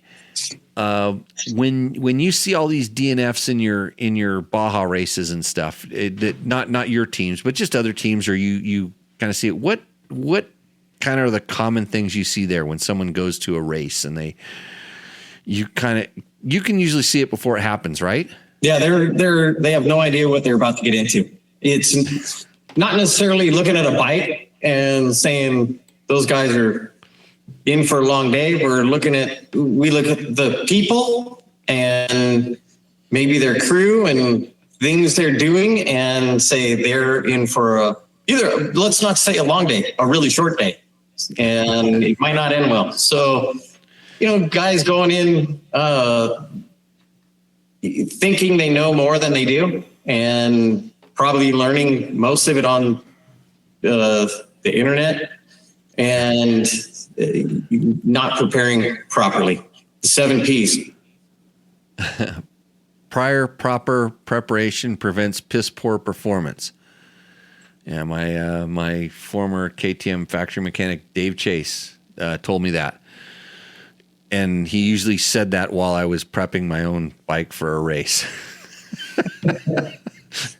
And he meant it in a good way, but he was observing something he was seeing that wasn't prior proper preparation to prevent the piss poor performance that was going to come from it. Although I did prove him wrong way more times than he would have liked, because he was a factory mechanic and I just got stuff done. It was two different things. You're learning how to be, Nolan, you're learning how to be a factory mechanic of sorts on your own stuff. Yeah. Prepping bikes over in the JCR shop and getting stuff done. I mean, Johnny learned from Bruce, and there's the way that Johnny does it. And you watch anybody like when Kendall is prepping bikes, these guys they know how to be factory mechanics, and they take everything very seriously. It's done in a slower manner. It's done in a very you don't want to be disturbed. Like if I walk up and start talking to Kendall and he's working on like one of Ricky's bikes, he gets up and walks away from the bike, or he doesn't even pay attention. He just is focused on what he's doing because it's got to be done to perfection. He has to stop and then he can talk. Mm-hmm. So it's not just how you do it and the parts you use. It's how you do it, not just the parts you use. I think it's what I was trying to say. So cool. Next, the next thing we're going to do, we always do this. We go into our YouTubes, and people leave comments on our stuff. Tim, would you want to stick around and see what people say about our videos? Yeah. Let's stick around. And I just saw my name come up on that chat thing. What was that? Okay, I'll tell you what they said. It says, T. Harmon. You might know who these people are. Jimmy and Tim, thanks for all the sage advice and good times in Baja. Todd. Yeah. You're welcome. Yeah. Thanks for being there. Yeah, thanks for being there. Jeremy Latrosse. Tim, should I let Jimmy work on my engine before Nora this year? Hey, Jeremy, you should hire Nolan to do it. He's going to be looking for a job here in a few days after he gets fired from JCR after being on this show. Hey, Tim, have you ever seen my bikes break? I watched Jimmy snap a spark plug in his jet ski one time. Oh, you were there for that? Yeah. Kendall watched that happen too. He told me I was Kendall, going to and do Preston. it. Yeah. Yeah. That was a faulty part. That was a faulty part. It wasn't I mean, I didn't realize how strong I was. Yeah. So Tim, you want to answer that question? Should they let me work on Jeremy's engine? I don't, Jeremy, I don't think Jimmy has time. I'm getting you off the hook on this because I don't think you want to. No, I want to. I really like, working on engines. I like tearing things apart and seeing how they work and seeing what kind of wear is in things. And I don't think it even has that much mileage on it, but he just wants to go through it. And I've taken my top ends on and off multiple times, and you saw how my bikes work in Baja. They keep on chugging. So the elbow torque wrench failed. That was on the jet ski. Yeah. Like Kendall called it like right before he was kind of about ready to say, hey, and I saw him doing that and went punk. And but luckily the thing came out, because that was a deep hole to get that thing out of if those threads didn't come out. But I wonder how he knew how to get it out so easy. I mean, I wonder how he knew the technique for that. You'd think he might have done that before. Oh, probably multiple times. You're like the guy who claims he had a bib moose failure. Well, no, I'll admit straight away that I over torqued it, but it just, that's the way things. Sometimes I didn't know. I don't use torque wrenches on spark plugs all the times. So okay, let's go to these questions here. These are questions that are on YouTube from your thing. I'm going to see if I can actually get this up on the screen real quick. Nolan, why don't you talk about this for us? You got to read this. So, this is from Trevor's video. This is Trevor Hunter, who honks at people, and he's a mean person in the races. Trevor rode a Kawasaki KLX 300 at a National Hare and Hound. And what does Gassy 1798 say?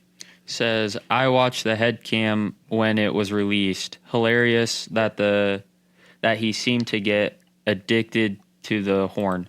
I laughed all the way through his POV. We all know the bikes can do it. Oh, do it. Albeit 60% of the time pace. Oh. Legend move for the crack in the... Jeez. I'm going to try to put the screen, what you're trying to read up on this screen here. No, you can't read that. Okay, I'll see. Let's see. Legend move for the crack and a motivator for all those out here who can't afford or don't want to run a proper dirt bike. Run what you brung, boy, and enjoy it. Life is a race. Join in. Oh, and to the guy in the husky in black, you had it coming. Get some effing race etiquette, man. Come on. So, Billy Cruz says what? Chemtrails everywhere. Great video. Yeah. Let's see. Highwayman 101. I don't know. Highway, whatever. Great video. Yeah, you can beat on. To beat on. You can also eat gas station sushi too. That sounds like a automated response from a chat bot.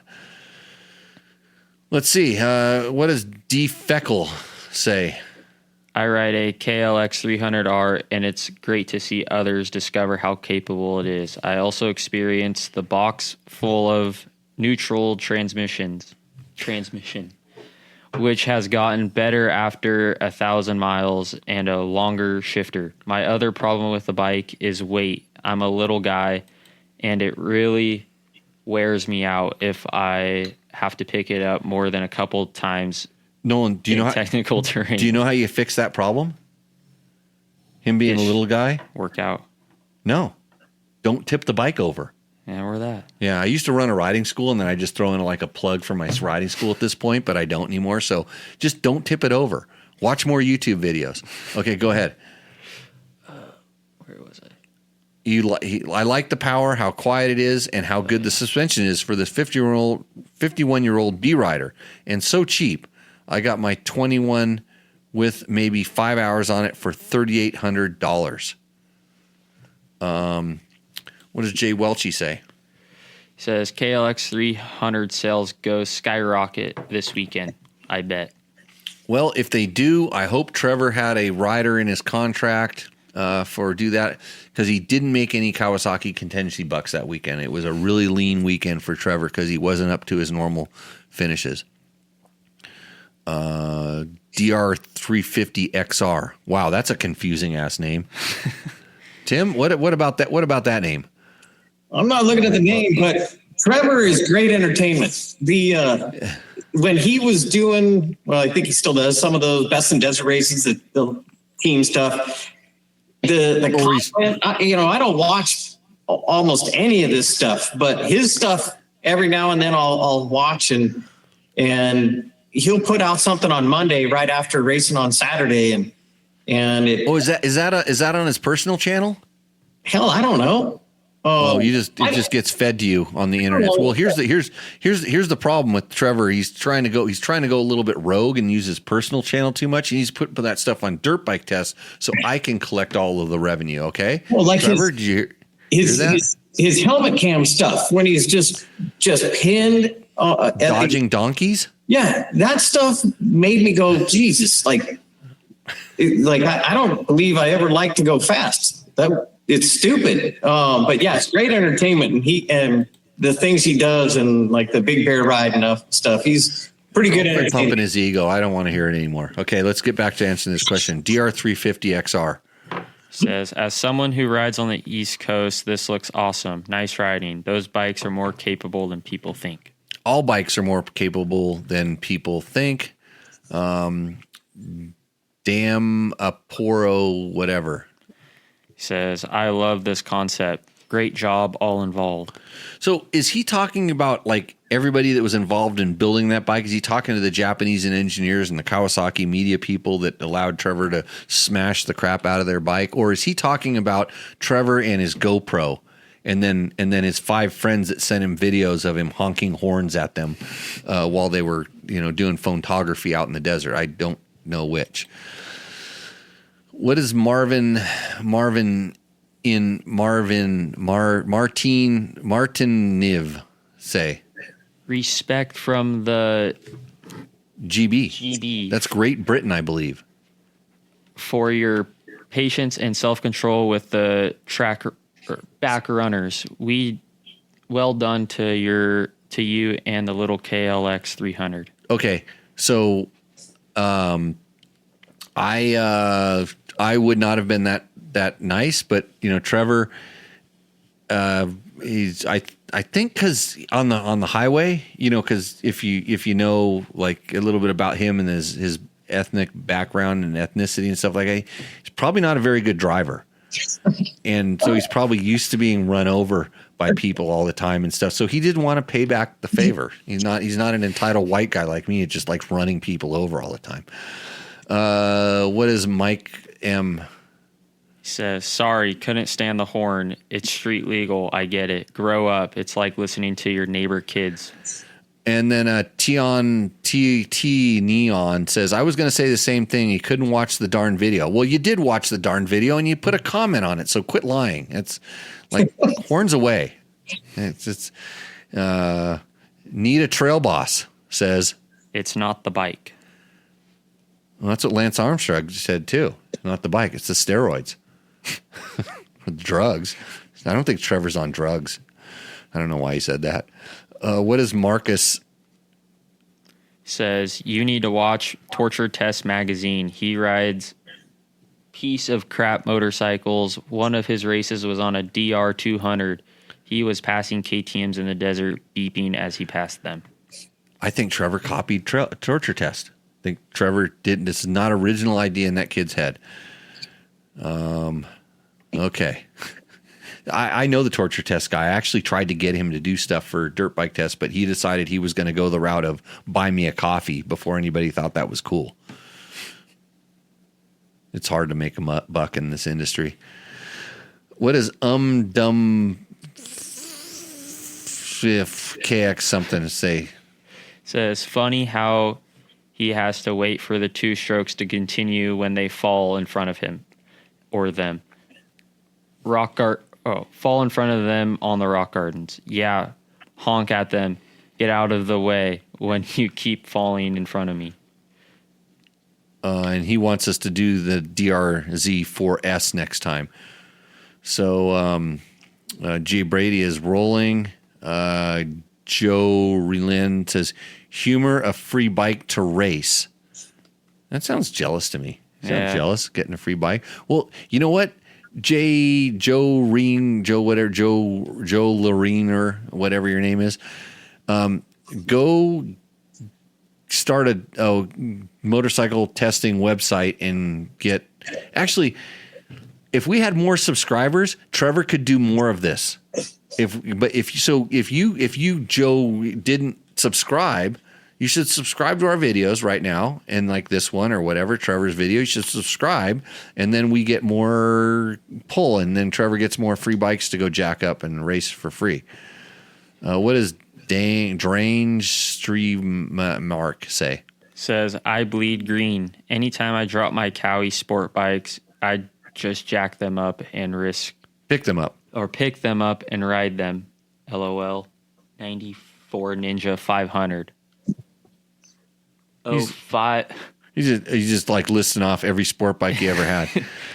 I'm hoping that at some point I get in my life where I have plenty of time to go on and watch other people's videos, and then I'm going to list off all of my bikes. I'm going to start with 2007 Husaberg 650 FE, and then I'm going to put a comma, and I'm going to go 2002 Husaberg 650 FX.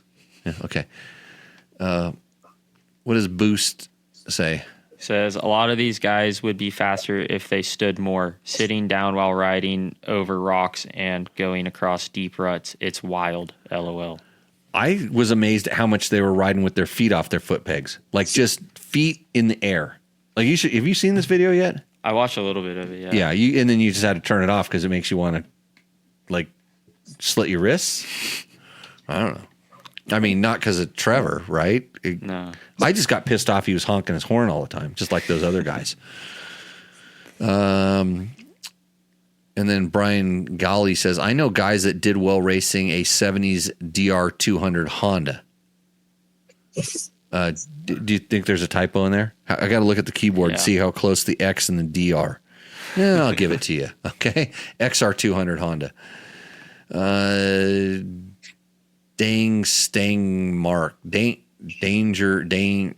Drange. I have a hard time spelling, don't I? Almost as hard as you have a time reading because it's hard. Their names are horrible. People used to give Logan crap because he couldn't read. I mean, he could actually read. It's just hard to read your English that you write in when you're commenting on YouTube. So go ahead. I really wish they would bring the KLX 450 from Australia. They used to sell them there, but didn't. So we had a KLX 450 for a while here in the States. It didn't sell very well, and it wasn't street legal, so that makes it a little bit difficult to get in here. But yeah, so I think Kawasaki probably did the market research and didn't make sense. Let's see. There's a lot of other comments in this. We're going to kind of skip back to this. I'm going to see if there's any good ones that we have coming in here. These are all the comments we get on our YouTube videos. So even if you comment on this show, it will pop up in this feed that we get here. And and then we will talk about them on this show. What does Pervy K say? I wonder how well a placement difference the bike would have done with a secondary throttle plate removal. That 5 to 7K RPM dump in the power really kills the performance for a lot of situations. That said, still cool to see, and you did a good job out there. Haha, super frustrating seeing folks blocking the way for sure. I had to remind Trevor after this video, because I'm just like that I rode a KLX 300 in the Incas Rally in Peru and overalled the rally. Oh, nice. And Trevor couldn't even make a top 20 finish in a district hare and hound. So pretty sure it's a lot about the rider, not the bike. Yeah, because the bike is a capable machine. What does Chuck Yeager say? He says, "It's the man, not the machine. But I bet your ass it's busted now." I don't think it was that bad. There's a in the video he kind of shows all the dings in the skid plate and stuff like that. Big Steam says, "Oh man, I'm getting so annoyed by these guys that are clearly slowing you down in the technical bits, especially ones who drop their bikes and look like they just took their time setting back up, not letting you buy after. Is that normal for this kind of racing? In a lot of mountain bike racing, the etiquette is to let the faster rider pass you when you can, under the idea that if they caught you, they must be quicker, and if you win, it should be because you are faster, not because you can block the best." It's a good question. Tim, if I can get you back in here, because what do you think about blocking? How can I gotta change something here real quick to fix this back? What do you like? Did you want to, like, today when we were riding and I was blocking you the whole time when we were riding? Did you want to like run me over, or what was the? Yeah. Yeah. I'm trying to find. Here we go. There's Tim. In racing, like, there's times when you, especially, you know, if you're just trying to stay out in front, you're going to do a little bit of blocking, but like what's the etiquette? Well, like what he's saying, it's different. Well, because he's saying like mountain biker etiquettes move over, but that's more like sprint enduro style where, yeah, dirt bike sprint enduro, if the guy behind you catches you, you move over more than if everyone starts on the same row. Okay. So it kind of depends on the style. type of racing. Yeah. Yeah, because if you start at different times, like, so for instance, like in rally, you start a minute or two behind, you're not going to try to like dust the guy out the whole time, so that they can't get by if they get up close to you. Oh. You're talking to racers here, and we're all going, well, I don't know. That's how I beat Peter Hansel on a stage in the Nevada rally. I knew which way the dust was blowing. Yeah, you're going to run the road to ride inside. Yeah. Yeah. You just, if they're right on, if they get right on your ass, you know, like right on you, then yeah, you let it up. But like if you can keep them back in the dust, that's a whole different thing. But you know, think about like in national enduros and stuff, you're on single track trails and you're starting at spaces. So, you know, if a guy catches you, he's made a minute on you. Yeah. And at that point, yeah, it's kind of like yield, because in reality, it's probably better for your time too, because you can kind of see the lines they take and, you know, what they're doing different to make up that time on you. So I think it really depends kind of on the situation. So what do you say, Tim? I see. Where is that? Gosh, dang it! I don't know how this works. There's a Nevada. Oh, San Felipe Bob says hi. He says, Tim, team trophy up there. I just thought of that. Yeah. Oh, behind me? Oh, behind me. On the screen? No, behind you? You know, behind me. You were W45 at one point? That's weird. Yeah, this is before I had my sex change to be a man. Let's see here. Yeah, I thought there was another question there that came in the chat, but there isn't. I'm going to go over here more YouTube comments. We're not going to put them up on the screen. Let's see. Kawasaki KLX 230 Sherpa S ABS riding impression. What does John Babcock say? Says, for people in Detroit, it's better to have a trailer and haul one somewhere, and have another street bike like a 650 or 750 for everywhere else. There are no trails here and no roads we can use to get to the trails there that are 50 to 50 miles per hour. Betting there are on YouTube channels showing off-roading, such as the channel, that are based in the metropolitan Detroit area also. So now I'm starting to think that my channel is not talking to the right people, because this guy lives in a city, and what does Mark Mountain Biker tell him? Lots of reasons to live somewhere else. Yeah. This is why I live in Valley of the Dirt, people, because I ride my dirt bike. I prioritize what's important to me. Let's see. We got some other. We had a discussion on the show. Tim, I'm going to ask you this question: what is the best dirt bike ever made? XR650 R. R. Okay. Lion Z disagrees with you. He says KTM 500. No. He says he owned a 06 525, a 13 500, and he plans to buy a 2025 soon. He's stuck in the past. But I've ridden every gen since the 02 520. My favorite hard enduro bike is still the Freeride 350F, but I chose the 500 because it can truly do it all, even in hard enduro. Jay Clark and I had this discussion, and the XR650 did come up in the discussion. But my argument for the KTM 500, even though this show is brought to you by Yamaha, where you could buy a WR450 that is faster than a KTM 500. I'll just say that right now because it's true. The reason I picked the KTM 500 is if I wanted to make it into an XR650, I buy a seat concept seat. I put in a Chirby's 5-gallon gas tank on it. I go up one tooth in the counter shaft, and I've now made this bike into an XR650. Believe it or not. Not. And that's what I'm riding down in Baja when I go riding down there. I'm riding an XR650 that happens to be orange, and it's fuel injected, and it has electric start. So you take your kick starting, carbureted, really nice plush seat. You just love that seat. Did I tell you I have a YZ125 back there? Yeah, made by Yamaha, the best sponsor that we have on the show right now. The other best motorcycle ever made. It's a fun motorcycle. Let's see.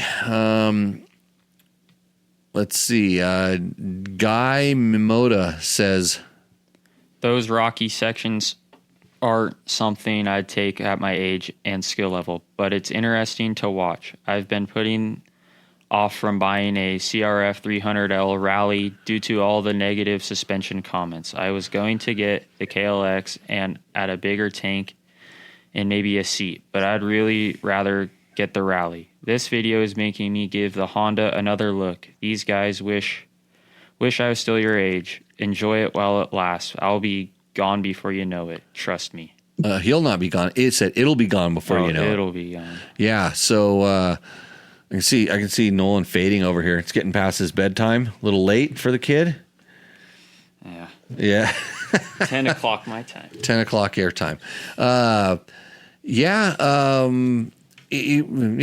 he's deciding between a Honda and a Kawasaki and those little enduro bikes.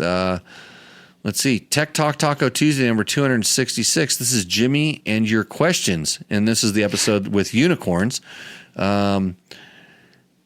What does Fred Burris 526 say? Don't bother me. I'm just going to be patting myself on the back. So go ahead. Been away from the show for a while. Best moto info on YouTube. Well, you got it right there. Yep. Slap Happy Chappy 69 says, cut the fucking horn. Okay. Yeah. Kevin Hanlon says, wasn't dumb at all. I'm thinking of selling my DRZ 400s for a KLX or CRF 300L. Not for racing, but your test was great, even for us dual sport riders. I'm glad the dual sport force is joining behind Trevor. He doesn't know it. So Trevor should actually do the Nora on a probably a Yamaha WR125. I think maybe I could hook him up. Do you think he can navigate? I bet he could. You think so? Okay.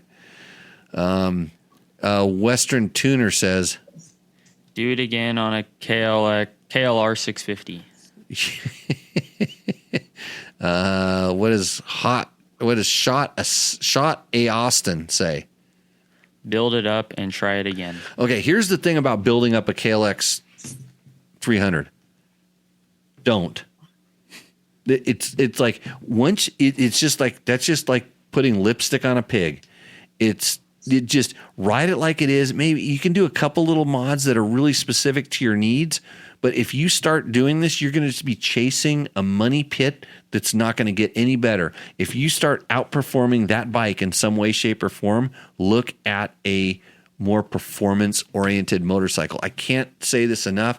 I see these guys spend $10,000 on a KLX 300, a Honda CRF 300, one of these kind of trail bikes and stuff, and they end up at something that's half of something they could have bought, in a different brand, a little more competition-oriented bike. It's a lot easier at that point. I love that you start with this bike and you get the experience and you build and you get to the point where it's like, hey, I need a little bit more. That's the point you buy something that's a little bit more and detune. Don't try to increase the performance of something that doesn't have it, because you're going to have a long road ahead of you and realize it was a very difficult thing. Big Steam says, what's the reason for hitting the horn so much? Occasionally it seems like it's altering other riders you're behind. But most of the time, no one is close to you, especially odd when the guys are putting those ribbons on and you're just laying on them, laying on the horn. It's just loud noise. I'm calling Trevor right now. We're going to have a discussion with him. I think he's ruining the image of Dirt Bike Test by he's not going to answer. He's smarter than that. It's also past his bedtime, I think. We'll see what happens. Your call has been forwarded to voicemail. Oh, hold on. I'll leave a message. Is not available. At the tone, please record your message. When you have finished recording, you may hang up. Hey, Trevor, I'm going over the YouTube comments on Dirt Bike Test's YouTube page, and it appears that you honked the horn too much. And that triggered a reaction from the HR department here at Dirt Bike Test, where we need to have a serious discussion about your horn honking behavior at races, which is totally illegal in AMA competition, if you didn't know. So with that, make sure you call us first thing in the morning before you come to the office. See ya. Okay. That was Trevor Hunter's phone, by the way. Let's see if we got. There's a lot of comments on that thing. If this video gets more views than one of my videos, I think I'm gonna have to just quit. So let's see. Lots of stuff here. He's got a. I think he's going to be a Kawasaki influencer here. Pretty soon. A lot of videos. A lot of things. A lot of comments.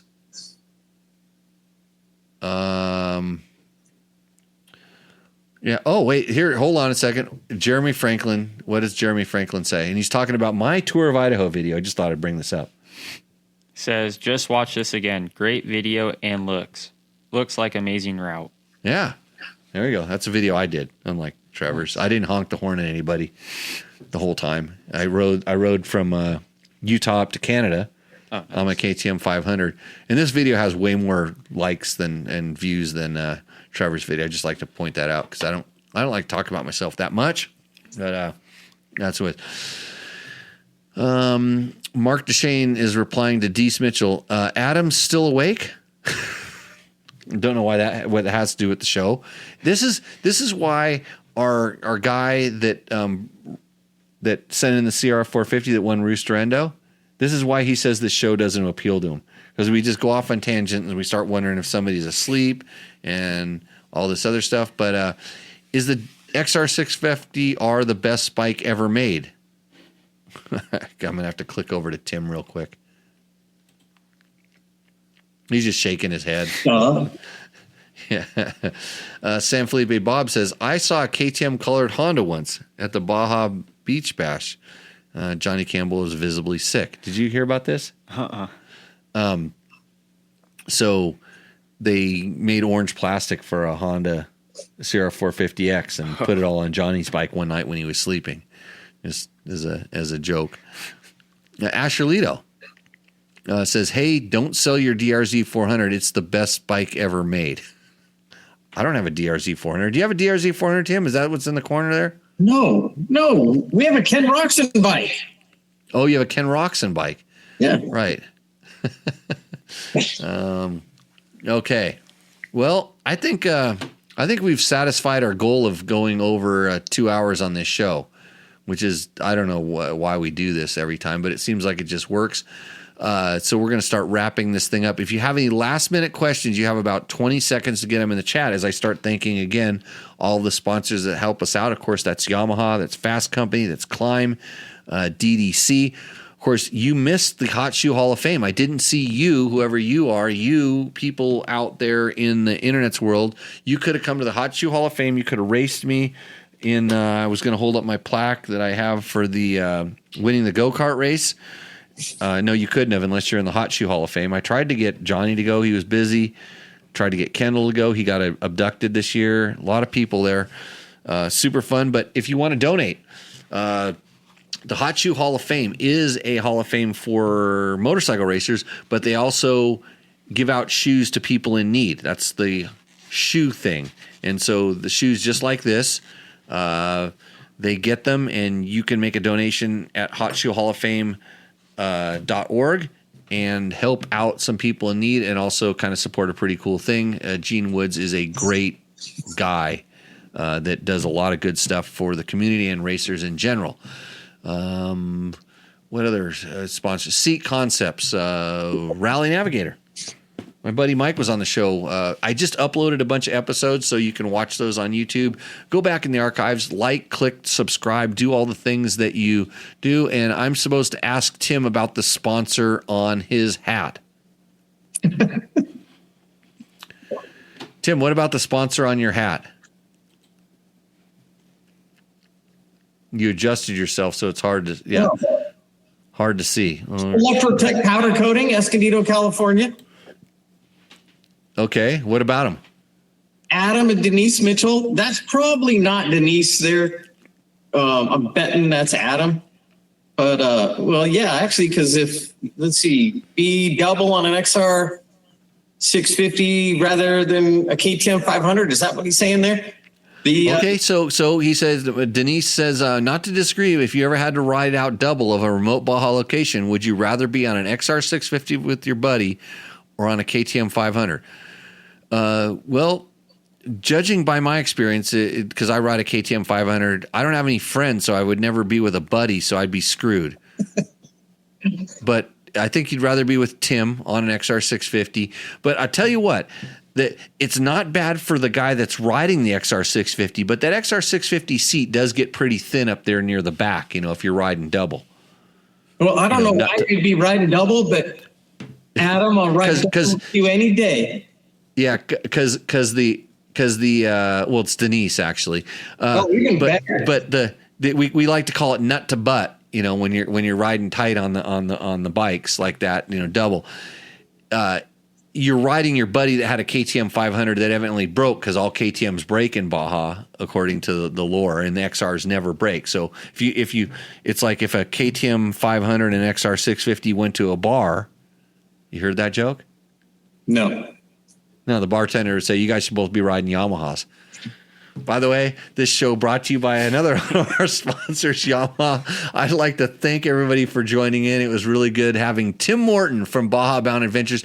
Hey, if you want to do the Mint 400, you want to do a factory ride package, call Tim tomorrow at Baja Bound Moto, and they'll set you up. You can show up and be like a rock star. And at the Mint 400, you can be a rock star. You get to, Nolan, what do you get to do? You get to ride your bike down what?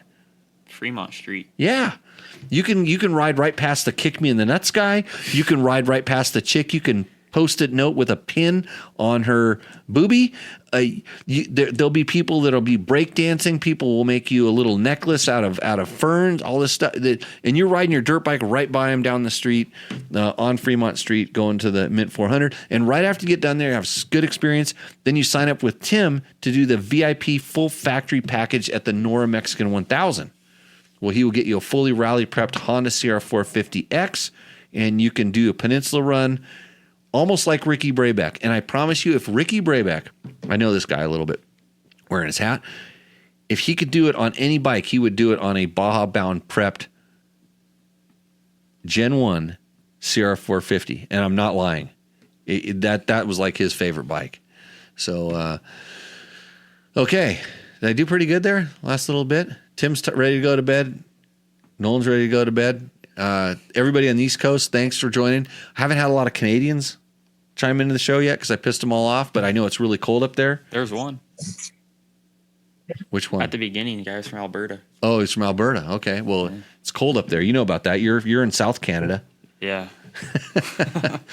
Up there in Montana. Mark Daniel says it was a great show. I agree.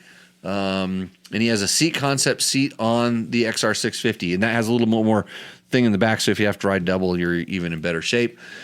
Tim, anything else you'd like to tell everybody?